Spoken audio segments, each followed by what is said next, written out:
নমস্কার, আমি অনন্যা। গপ্প বন্ধুর আসরে আপনাদের সকলকে স্বাগত জানাই। আজ আমি শোনাব প্রভাত কুমার মুখোপাধ্যায়ের লেখা সুধার বিবাহ। চলুন তাহলে শুরু করা যাক। বিশাল সুন্দর সুসজ্জিত ঘর। কর্তা স্যাটিন মোড়া সোফায় হেলান দিয়ে রূপোর গুড়গুড়ি থেকে সোনার মুখনল দিয়ে ধূমপান করছিলেন। গৃহিণী অদূরে একখানা গদি মোড়া চেয়ারে বসেছিলেন। কর্তা গিন্নিতে কথাবার্তা হচ্ছিল। গিন্নি বললেন, আর তুমি দোমনা করছো কেন? অতুলের সঙ্গেই খুকির বিয়েটা দিয়ে ফেলো। দেখতে দেখতে মেয়ে ডাগর হয়ে উঠল। শেঠের কোলে 14 বছরে পা দিয়েছে। আর দেরি হলে সমাজে মুখ দেখাবো কেমন করে? কর্তা বললেন, দেখো, তুমি ওসব মতটতগুলো ছাড়ো। মেয়ে 14 বছরের হয়েছে তো ভারী একেবারে মহাভারত অশুদ্ধ হয়ে গেছে কি না?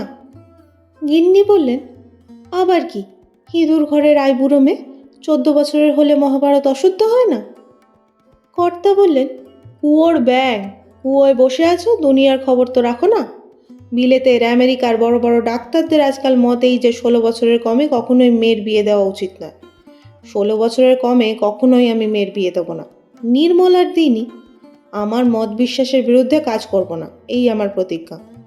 গিন্নি বললেন, আমরা তো বিলেতেও বাস করি নে, আমেরিকাতেও বাস করি নে, যে সমাজের যা প্রথা। কর্তা বাধা দিয়ে বললেন, এই কলকাতা শহরে কত বড় বড় লোকের ঘরে 16, 17, 20 বছরের পর্যন্ত আইবুড়ো মেয়ে রয়েছে। সে খবর রাখো কুয়োর ব্যাং।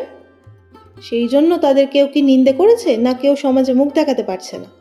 ওই অতুলের হাতে মেয়ে দেবার কল্পনাও করো না, সে অসম্ভব একেবারে।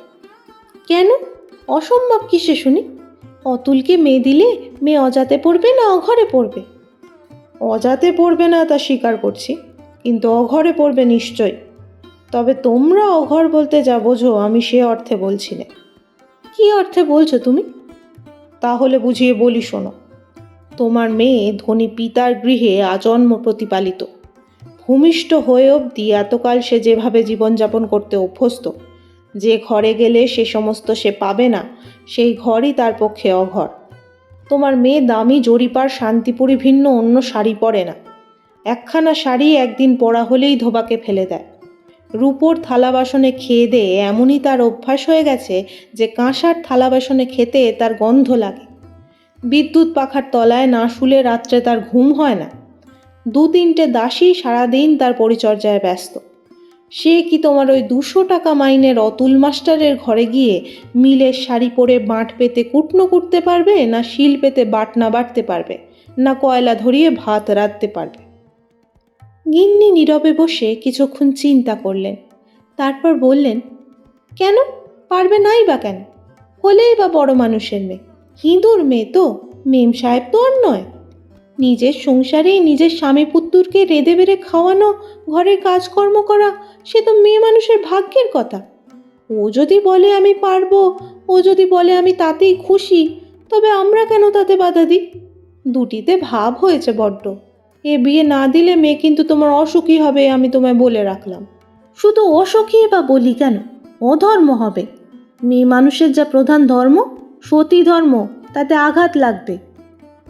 কর্তা কয়েক মুহূর্ত সবিস্ময়ে স্ত্রীর মুখের দিকে চেয়ে রইলেন। তার মুখমণ্ডলে বিরক্তি ও ক্রোধের চিহ্ন ফুটে উঠল। তারপর বললেন, ও এত দূর গড়িয়েছে? খুকি তোমাকে বলেছে বুঝি ওই সব কথা? হ্যাঁ, দুটিতে ভারী ভাব হয়েছে, তাই নাকি? বলে বিদ্রূপের ভঙ্গিতে ঠোঁট দুটো কুঞ্চিত করে মাথাখানা নাড়তে লাগলেন। গৃহিণী চোখ নিচু করে সভয়ে উত্তর দিলেন, হ্যাঁ। কর্তা বললেন, ভাব হয়েছে অর্থাৎ লভ হয়েছে? ওর গুষ্টির পিণ্ডি হয়েছে। ডাকো তো একবার হারামজাদিকে, কোথায় গেল? সব কথা তার নিজের মুখে শুনে একটা বিহিত করি। গৃহিণী বললেন, নাও, আর বাপগিরি ফলাতে হবে না, ভারী বিহিত করবে তুমি। সে স্কুলে চলে গেছে, এই তো গাড়ি তাকে রেখে ফিরে এলো। 11টা বাজে, এখন ওটা স্নান করবে না আমার সঙ্গে বসে বসে ঝগড়াই করবে কেবল? কর্তা ঘড়ির দিকে চাইলেন, বললেন, আমি তো ঝগড়াই করছি বটে, কিন্তু তুমি যে ভাবিয়ে দিলে গিন্নি। ভাব হয়েছে, এ আবার কোন দেশি কথা? গিন্নি বললেন, কেন, এই যে এখনই বলছিলে বিলেতের আমেরিকার ডাক্তারদের মত অনুসারেই আমাদের চলা উচিত, তা সেসব দেশে বিয়ের আগে বরকনের ভাব হয় না বুঝি? মনের ভেতর একজনকে ভালোবাসবে, বাইরে অন্যজনকে বিয়ে করে তার ঘর করতে যাবে, এটা কি ধর্ম? কর্তা চিন্তান্বিতভাবে বললেন, তা সেজন্যে বিশেষ চিন্তা নেই। লাভ ফাভ ওসবগুলো নিছক ছেলে মানুষই বই তো নয়। দেখাশোনা বন্ধ হলে সেটা সময়ে আপনিই সেরে যাবে। আর কিন্তু খবরদার সুধা যেন নির্মলের বাড়িতে না যায়, বুঝলে? তাহলে ওসব বাদরামি দুদিনেই চুকে বুকে যাবে। হ্যাঁ, চুকে যাবে। দিনকে দিন যত বুড়ো হচ্ছেন ততই ভীমরতি ধরছে বলে গৃহিণী কর্তা স্নানের জন্য ভৃত্যদের প্রতি আদেশ দিতে উঠে গেলেন। তা ব্যাপারটাই এই জেনে রূপোর গুড়গুড়িতে সোনার মুখনলে তামাক খেতে খেতে এতক্ষণ দাম্পত্য কলহে নিযুক্ত ছিলেন এর নাম বরদা কিঙ্কর চক্রবর্তী। ইনি কলকাতার একজন প্রসিদ্ধ অ্যাটর্নি। তাছাড়া দেশে জমিদারি আছে, অগাধ টাকা। এর 2 কন্যা এবং একটি মাত্র পুত্র। জ্যেষ্ঠা কন্যা নির্মল হাসিনী বা নির্মলা কলকাতাতেই স্বামী গৃহে বাস করে। তার বয়স 18 বছর মাত্র। তার স্বামী বিনয়ভূষণ প্রেসিডেন্সি কলেজে রসায়নের অধ্যাপক। শ্বশুরের তুল্য না হলেও বিনয়ভূষণ ধনী লোক। দেশে তার বিষয় সম্পত্তি আছে, চাকরিটুকুই ভরসা নয়। খুকি অর্থাৎ কনিষ্ঠা কন্যার নাম সুধাংশু নলিনী বা সুধা। তার বয়স 14 বছর, বেথুন স্কুলে 2য় শ্রেণীর ছাত্রী। বরদাবাবুর পুত্রটি এখন 7 বছরের বালক মাত্র। অতুলও রসায়নের অধ্যাপক, কিন্তু বেসরকারি কলেজের। 200 টাকা মাত্র বেতন পায়। অতুল ও বিনয় আগে সহপাঠী ছিল। বন্ধুর বাড়িতেই বন্ধুর শালিকা সুধার সাথে অতুলের পরিচয়ের সূত্রপাত। ক্রমে সে পরিচয় রীতিমতো ঘনিষ্ঠ হয়ে উঠেছে। নির্মলা ও তার স্বামী উভয়েরই ইচ্ছা অতুলের সঙ্গেই সুধার বিয়ে হয়।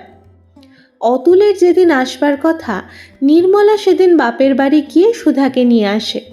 আবার সুধা কোনোদিন আসলে অতুলকে খবর দিতে বিনয় ভোলে না। বস্তুত এদের ষড়যন্ত্র বা সহযোগিতার ফলেই ব্যাপারটা এরূপ সঙ্গীন হয়ে দাঁড়িয়েছে। 3 মাস পরে একদিন সন্ধ্যায় অফিস থেকে ফিরে জলযোগ করতে করতে বরদাবাবু গিন্নিকে বললেন, ওগো, কালকে খুকিকে দেখতে আসবে। কারা, কোথা থেকে? ময়মনসিংহ জেলার মুকুন্দনগরের রাজবাড়ি থেকে। রাজা মুকুন্দনাথের নাম শুনেছ তো? মস্ত বড় লোক। যেখানে তার রাজধানী সেখানকার নাম আগে কি একটা ছিল, এখন এই রাজার নামে সে স্থানের নাম মুকুন্দনগর হয়েছে। রাজা উপাধি হলে কি হবে, অনেক মহারাজার চেয়ে টাকা বেশি। গৃহিণী বললেন, রাজা মুকুন্দনাথের নাম তো ছেলেবেলা থেকে শুনছি। তার বয়স হয়েছে নিশ্চয়ই। এ বয়সে আবার বিয়ে করবেন নাকি? দূর পাগলি, রাজা কেন, রাজকুমারের জন্য। রাজা মুকুন্দনাথের এক মামা, রাজকুমারের গৃহশিক্ষক, তার এক বন্ধু আর একজন জ্যোতিষী পণ্ডিত, এই 4 জনে কুমারের জন্য পাত্রী খুঁজতে বেরিয়েছে। আমাদের সশ্রেণীর লোক যিনি যেখানে আছেন সকলের বাড়ি গিয়ে তারা মেয়ের সন্ধান করছে। 3 মাস হলো তারা এই কাজে বেরিয়েছে। নানা স্থানে ঘুরে এখন তারা কলকাতায় এসে উপস্থিত হয়েছে। রাজকুমারের বয়স কত? এই 20-21। স্বভাব চরিত্র কেমন? বড় লোকের ঘরের বখাটে ছেলে নয় তো? তা যদি হয় তাহলে কিন্তু আমি তাকে মেয়ে দেব না, তা তিনি রাজকুমারী হন আর বাদশা কুমারী হন। এই কথায় বরদাবাবু একটু বিব্রত হয়ে পড়লেন। লুচি ছিঁড়ে আলুর দমে মাখাতে মাখাতে বললেন, তা স্বভাব ভালো হবারই সম্ভাবনা, অত বড় রাজার ছেলে। গিন্নি বললেন, যা বললে, বড় লোকের ছেলে রাজার ছেলে স্বভাব চরিত্র কি আর বেগড়ায়? যত বেগড়ায় গরিবের ছেলে। যত গরিব কেরানি মাস্টার, এদের ছেলেরাই সচরাচর মদ খেয়ে কুপল্লিতে পড়ে থাকে, রাত্রে বাড়ি আসতে পারে না নয়? কর্তা বললেন, সে কথা বলছি নে, তবে সহবত বলে একটা জিনিস আছে তো। সে যাই হোক, মেয়ে যদি তাদের পছন্দই হয়, সেসব বিষয়ে খোঁজ খবর না নিয়ে কি আর বিয়ে দেবো? কখন দেখতে আসবে? কাল বিকেলে 4টে থেকে 5টার মধ্যে। আমি 3টের পরেই অফিস থেকে ফিরে আসব। নির্মলাকেও আনানো উচিত তো। বড়দাবাবু যেন কিঞ্চিত অনিচ্ছার সহিত বললেন, আচ্ছা আনিও তাকে। অতঃপর বড়দাবাবু নীরবে জলযোগ সমাপ্ত করলেন। তিনি যখন উঠছিলেন গৃহিণী তখন বললেন, হ্যাঁ গা, তবে যে বলেছিলে মেয়ের 16 বছর বয়স না হলে কোনো মতেই বিয়ে দেবে না, তোমার মত বিশ্বাসের বিরুদ্ধে কাজ করবে না। ভৃত্য রূপোর জগ থেকে জল ঢালছিল। প্রকাণ্ড রূপোর চিলিমচির ওপর বড়দাবাবু হাত ধুচ্ছিলেন। সহসা কোনো উত্তর দিলেন না।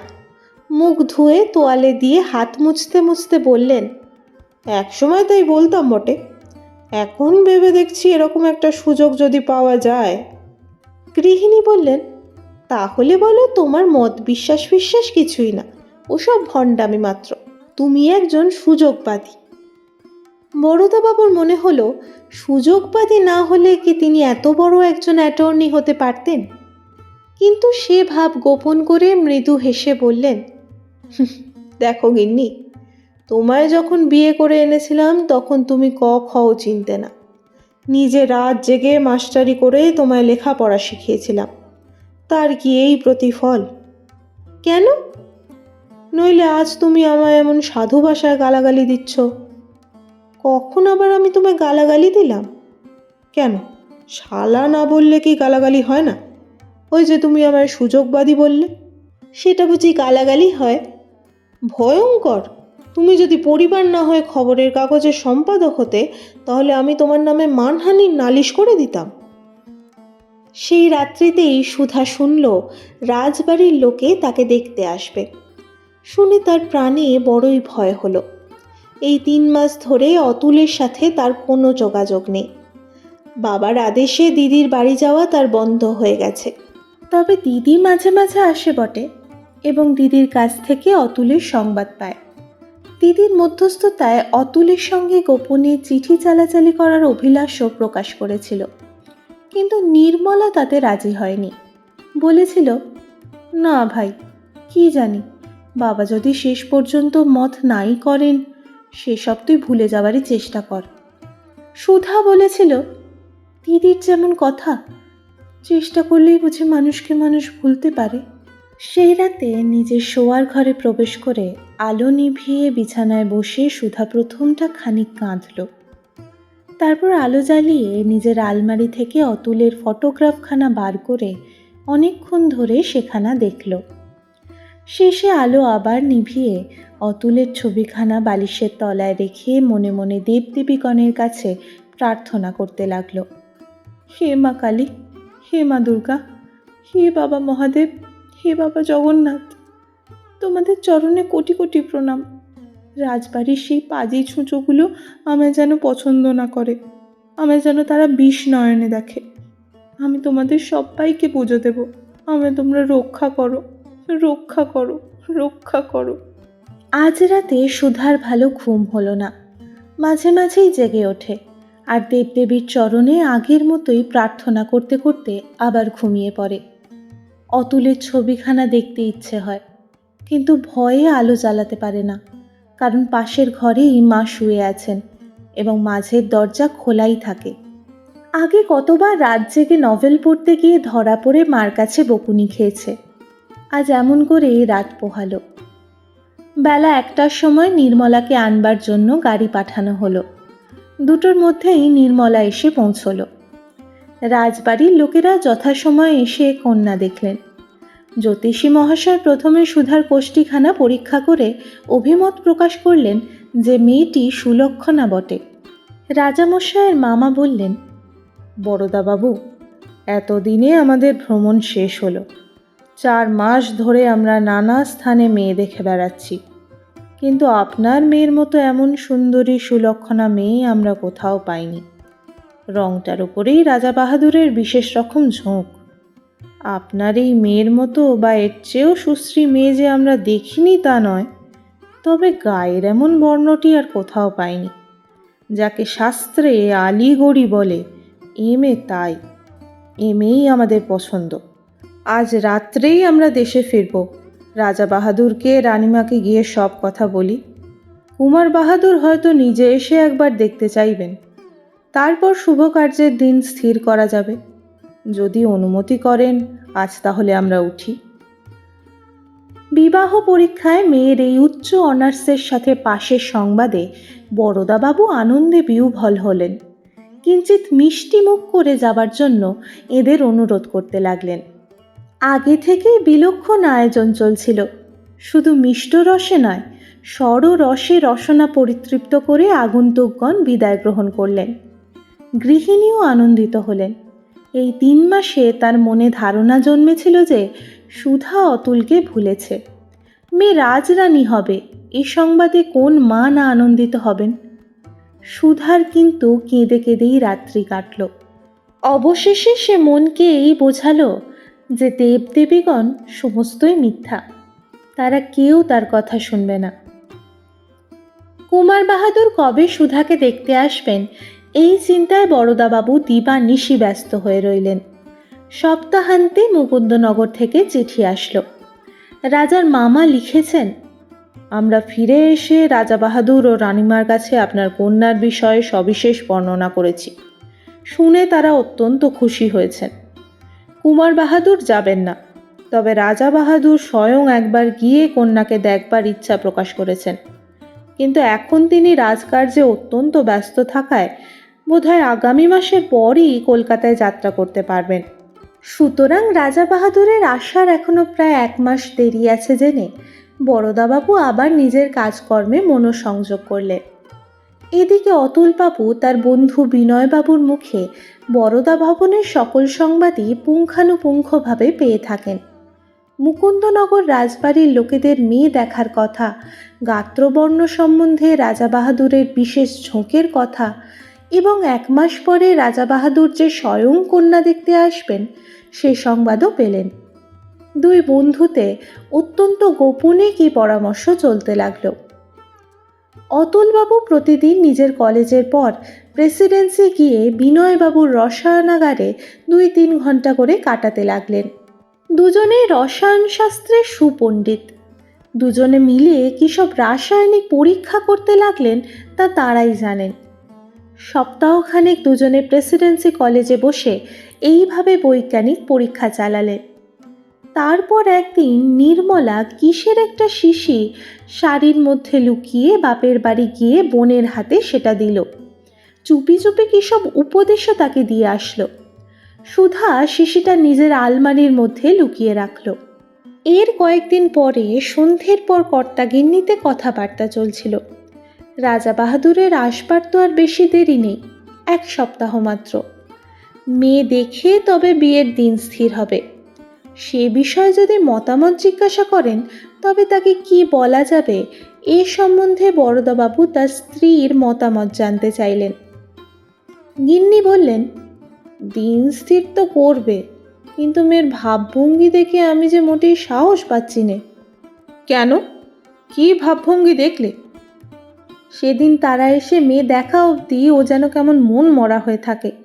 মুখে হাসি নেই, ভালো করে খায় না, রাতে বিছানায় শুয়ে শুয়ে কাঁদে, এও আমি টের পেয়েছি।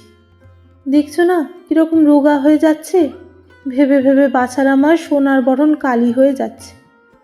মেয়ে ডাগর হয়েছে, তার অমতে জোর জবরদস্তি করে বিয়ে দিতে চাইলে শেষে হিতে বিপরীত না হয়ে দাঁড়ায়। বরদাবাবু বললেন, হ্যাঁ, এইসব ছেলে মানুষের কথা শোনো কেন? কিন্তু মনে মনে তিনি শঙ্কিত হয়ে উঠলেন। বলা কি যায়, কালের যেরূপ গতি, হয়তো কাপড়ে কেরোসিন ভিজিয়ে আগুন ধরিয়ে দেবে, না হলে আফিম এনে খাবে, কে বলতে পারে। গৃহিণীকে অবশেষে তার আশঙ্কার কথা খুলেই বললেন এবং মেয়ে সম্বন্ধে বিশেষ করে তাকে সাবধান করে দিলেন। পরদিন বরদাবাবু সুধাকে ডেকে মিষ্টি কথায় তাকে নানা প্রকারে বোঝালেন, কিন্তু সুধা কোনো উত্তর দিল না, কাঁদতে কাঁদতে চলে গেল। দিনের পর দিন এভাবেই কাটতে লাগলো। দিনের পর দিন সুধার দেহবর্ণ মলিন থেকে মলিনতর হতে লাগলো। মেয়ের এরকম অবস্থা দেখে বরদাবাবু শঙ্কিত হয়ে উঠলেন। ভাবি পুত্রবধূর গাত্রবর্ণের উপরে যে রাজার অতিরিক্ত ঝোঁক। মুকুন্দনগর থেকে চিঠি আসলো। অমুক দিন অমুক সময়ে সপারিষদ রাজা বাহাদুর মেয়ে দেখতে বরদা ভবনে উপস্থিত হবেন। বড় বড় সাহেবি দোকান থেকে বরদাবাবু মেয়ের জন্য দামি দামি ফেস ক্রিম, কমপ্লেক্সন লোশন প্রভৃতি আনিয়ে দিলেন। তার করা আদেশে সে সকল সুধার সর্বাঙ্গে মালিশও হতে লাগলো, কিন্তু ফল হলো উল্টো। মেয়ে দিন দিন কালো হতে লাগলো। রাজা বাহাদুরের আসবার আর একটা মাত্র দিন বাকি। আগামীকালই সকালের ট্রেনে তিনি এসে পৌঁছাবেন এবং বিকেলবেলায় মেয়ে দেখতে আসবেন। কি উপায় হবে সকালে চা শেষ করে দোতলার বৈঠকখানায় বসে, এটাই বরদাবাবু চিন্তা করছিলেন। এমন সময় তার বাড়ির সামনে একখানা মোটর গাড়ি দাঁড়াবার শব্দ হলো। বরদাবাবু জানলা দিয়ে মুখ বাড়িয়ে দেখলেন একজন প্রৌঢ়বয়স্ক ভদ্রলোক একটা ট্যাক্সি থেকে নামছেন। দেহটি স্থূল, গায়ে একটা আধময়লা সুতির পিরান, তার উপর ময়লা লাট হয়ে যাওয়া একটা সিল্কের চাদর। কিছুক্ষণ পরে দারোয়ান এসে নিবেদন করল, মুকুন্দনগর রাজবাড়ির একজন কর্মচারী দর্শন প্রার্থী, নিয়ে এসো বলে বরদাবাবু গম্ভীরভাবে ধূমপান করতে লাগলেন। লোকটি দারোয়ানের সাথে এসে বাইরে জুতো খুলে রেখে প্রবেশ করল। অত্যন্ত সম্ভ্রমের সাথে বরদাবাবুকে নমস্কার করে বলল, অসময়ে এসে হুজুরকে বিরক্ত করলাম না তো? বরদাবাবু বললেন, না না, বিলক্ষণ, বিরক্ত কেন করবেন, বসুন বসুন। লোকটি হাত জোর করে বলল, আজ্ঞে না, সে গোস্তাকে কি করতে পারি? আজ বাদে কাল হুজুর হবেন আমার অন্নদাতা মনিবের বৈবাহিক, সুতরাং হুজুরও মনিব স্থানীয়। দু একটি কথা নিবেদন করবার জন্য এসেছিলাম, হুকুম হলে বলতে পারি। বরদাবাবু বললেন, বলুন না, আমাদের সঙ্গে ওসব ফর্মালিটির কিছু দরকার নেই। বসুন বসুন, দাঁড়িয়ে থাকবেন কতক্ষণ? লোকটি সংকুচিতভাবে চেয়ারে বসে বলল, আমাদের রাজা বাহাদুর কাল সকালের ট্রেনে আসবেন এই স্থির ছিল। হুজুরকেও পত্রে তা জ্ঞাত করা হয়েছে, কিন্তু তিনি হঠাৎ আজকেই এসে পড়েছেন। ল্যান্সডাউন রোডে নাটোর রাজবাড়িতে উঠেছেন। আমাকে আপনার কাছে জিজ্ঞাসা করতে পাঠালেন কালকের পরিবর্তে আজ বিকেলে তিনি যদি মেয়ে দেখতে আসেন, তাতে আপনাদের কোনো অসুবিধা আছে কি? কারণ কাজটা যদি আজ সেরে ফেলতে পারেন, তাহলে আজ রাতেই আবার রাজধানী রওনা হতে পারেন, সেখানে জরুরি কাজ আছে। বরদাবাবু বললেন, রাজা বাহাদুর পৌঁছে গেছেন নাকি? বেশ বেশ, তা আজ বিকেলে যদি তিনি আসেন তাতে আমার কোনোই অসুবিধা নেই। আমি বরঞ্চ নাটোরের রাজবাড়িতে গিয়ে তাকে সঙ্গে করে নিয়ে আসব। কটার সময় যাব বলুন দেখি? লোকটি বিনীতভাবে বললেন, আপনি আবার কষ্ট করবেন কেন? আমি তো বাড়ি দেখেই গেলাম, আমি তাকে সঙ্গে করে আনব। আচ্ছা, যদি অনুমতি হয় এখন তাহলে উঠি বলে সে উঠে দাঁড়ালো। বরদাবাবু বললেন, বসুন বসুন, তাড়াতাড়ি কি, একটু চা খেয়ে যান। লোকটি বলল, আগে তা আপনার আদেশ অবশ্যই পালন করব, কিন্তু তার সঙ্গে আরও একটু প্রার্থনা আছে। কি বলুন? মাকে, আমার বউরানীমাকে এখন একবার দেখতে পাবো না? ও বেলা অবশ্য রাজা বাহাদুরের সঙ্গে এসে তো দেখবই, কিন্তু মার রূপ গুণ সম্বন্ধে কীরকম বর্ণনা শুনেছি, তাকে একটিবার দেখবার জন্য মনটা বড়ই উতলা হয়েছে। বরদাবাবু ভৃত্যকে দিয়ে সুধাকে ডেকে পাঠালেন। 1 মিনিট পরেই সুধা এসে বলল, ড্যাডি, আমায় ডাকছেন? হ্যাঁ মা, মুকুন্দনগর রাজবাড়ি থেকে এই ভদ্রলোকটি আমার সঙ্গে দেখা করতে এসেছেন। তোমার মাকে গিয়ে বলো এর জন্যে 1 পেয়ালা চা আর কিছু খাবার যেন পাঠিয়ে দেন। লোকটি বলল, বরদাবাবু থাক থাক, চা খাবো ওটা ভুলেই বলেছি। আমার যে এখনো স্নান আহ্নিক হয়নি সেটা খেয়ালই ছিল না। মা লক্ষ্মী, তুমি বাড়ির ভিতরে যাও তো। একে তো মুকুন্দনগর রাজবাড়ির নাম শুনেই সুধা জ্বলে গিয়েছিল। কে এই ব্যক্তি যে এমন আদেশের স্বরে তার সাথে কথা বলে? 2 চোখ দিয়ে লোকটার প্রতি অগ্নিবাণ হানিয়ে সুধা চলে গেল। সে চলে যাবা মাত্র আগন্তুকের মুখ থেকে সেই বিনীত নম্রভাব একেবারে তিরোহিত হয়ে গেল। ব্যঙ্গপূর্ণ স্বরে তিনি বললেন, এইটি তো আপনার মেয়ে সুধাংশু নলিনী। মুকুন্দনগরের রাজবাড়ির লোকেরা এই মেয়েকেই তো দেখে গিয়েছিল। কথা বলার ধরনে বরদাবাবু একটু রুষ্টভাবে বললেন, হ্যাঁ তাই। লোকটি দাঁড়িয়ে উঠে বলল, কেন মশাই, আর কি জোচ্চুরি করবার জায়গা পেলেন না? এই মেয়ে আপনার আরমানি বিবির মতো সুন্দরী? এ তো রীতিমতো শ্যামবর্ণ, কালো বললেও অন্যায় হয় না। বলি, কি রং টং আরক টারক মাখিয়ে রাজবাড়ির লোকেদের চোখে সেদিন ধুলো দিয়েছিলেন বলুন তো? বরদাবাবুও ক্রুদ্ধভাবে দাঁড়িয়ে উঠে বললেন, মশাই সরে পড়ুন দেখি। ফের যদি কোনো অপমানসূচক কথা এখানে উচ্চারণ করেন তবে দারোয়ান দিয়ে আপনাকে বের করে দেবো। আপনার রাজাকে গিয়ে না হয় বলবেন, আমার মেয়েকে যেরকম দেখে গেলেন তাতে তিনি আমার মেয়েকে না নেন তো নাই নেবেন। লোকটি বলল, রাজা বাহাদুরকে কোনো কথা বলবার দরকার হবে না, কারণ আমি রাজা মুকুন্দনাথ রায়। আমি ইচ্ছা করেই একদিন আগে কলকাতায় এসেছি, আর মেয়ের যথার্থ স্বরূপ কী তাই দেখবার জন্যই নিজের কর্মচারী সেজে অসময়ে এইভাবে এসেছি। কারণ আমি জানি কলকাতার লোকেরা অনেকেই ভয়ানক জোচ্চোর, তার উপর বাঙাল দেশের লোককে তারা গো কর্তব্য বলেই মনে করে, ভাবে বাঙালকে অতি সহজেই ঠকানো যায়। কিন্তু সেটা আপনাদের ভুল, বাঙালকে সহজে ঠকানো যায় না। ভাগ্যি সেভাবে এসে পড়লাম, নইলে ও বেলায় তো আবার রং টং মাখিয়ে পেতনির বাচ্চাটিকে পরীর বাচ্চা সাজিয়ে দেখাতেন। ওহ বাপ রে বাপ, কলকাতার লোকেরা কি জোচ্চোর কি জোচ্চোর বলে কটকট করে সদর্পে রাজা বেরিয়ে গেলেন। তারপর কি হলো? প্রমাণ হলো হিন্দু দেবদেবীগণ মিথ্যে নয়, হিন্দু ধর্মও ফাঁকি নয়। সুধার এতদিনকার সকরুণ আবেদনে দেবদেবীগণ কর্ণপাত করেছেন। বরদাবাবু অবশেষে বুঝলেন, অতুল ছাড়া অন্য পাত্রে বিয়ে দিলে মেয়ে সুখী হবে না, হয়তো বাঁচবেই না। সুতরাং তিনি এই বিয়েতে মত করলেন। সুধার মুখে আবার হাসি দেখা দিল।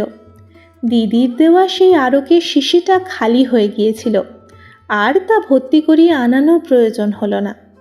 মলিন বর্ণ দিনে দিনে আবার উজ্জ্বল হয়ে উঠতে লাগলো। পরের মাসে বিয়ে। সুধার দেহবর্ণ তখন আবার আগের মতো ঔজ্জ্বল্য ধারণ করেছে। বিয়ে হয়ে গেলে বিনয়বাবু বরের কানে কানে বললেন, জয় রসায়নের জয়। শুনছিলেন প্রভাত কুমার মুখোপাধ্যায়ের লেখা সুধার বিবাহ। গল্পটা আপনাদের কেমন লাগলো লাইক ও কমেন্ট করে জানাতে ভুলবেন না। সেই সঙ্গে এরকম আরও অনেক গল্প শোনার জন্য সাবস্ক্রাইব করুন গপ্পবন্ধু অনন্যাকে। দেখা হচ্ছে পরের পর্বে। ততক্ষণ সঙ্গে থাকুন, গপ্পে থাকুন।